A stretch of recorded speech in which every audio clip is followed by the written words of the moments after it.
I'm Olivia Fierro. Increased heart rate, headache, nausea. What can the heat really do to your body, and how to stay safe if you need to work or play outside? Dr. Thompson with your Health Watch. Good morning, Arizona. Well, Lena's keeping us healthy, and so are we over here. We don't have to be outside for very long before things can get really dangerous in this Arizona heat. So do you really know the differences between, say, heat exhaustion and heat stroke? What to be on the lookout for, and what's really happening with your body during this extreme heat? Here to answer some of those questions is Dr. Sharon Thompson of Central Phoenix Obstetrics and Gynecology. And it really is, I mean, we'll get emails from viewers saying, it's Arizona, we're used to it being hot. But it really is dangerous, and things can change in your body, and you can react to it in a different way. Absolutely. No matter where you live or how long you've lived there, human beings operate best within a very narrow temperature range. We're all familiar with 98.6 is the average body temperature. And when the body temperature rises too much beyond that, problems can arise. Okay. And so we definitely want to make sure that we're staying well, and the important thing is not what you feel on the outside, it's where your temperature is on the inside. Okay. So you want to give your body conditions that you can maintain that 98.6. Okay, so what should we be doing? So when temperatures start to climb into the 100, 110s, no matter how long you've lived here, we all need to be paying attention to the same things.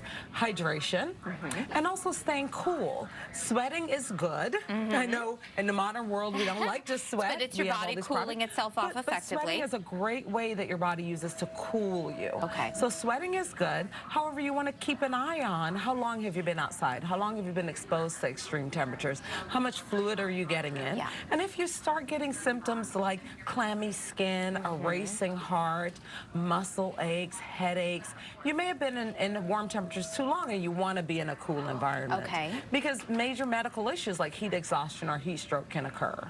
Okay. Lately, I've had a lot of friends who their kids have gotten sick.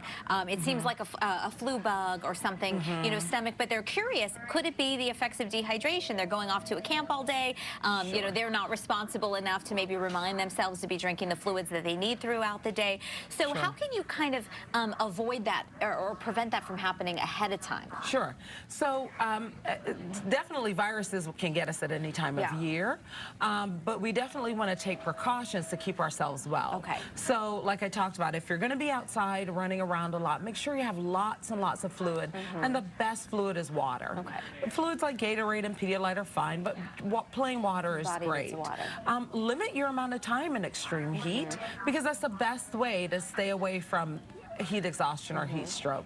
So you don't want to be outside for 3 hours at a time with no time to cool down. So plan cool down times if you have to be out of doors. And then watch for symptoms. Okay. So symptoms like nausea, headache, racing heartbeat, it's time to say, come inside, let's cool down.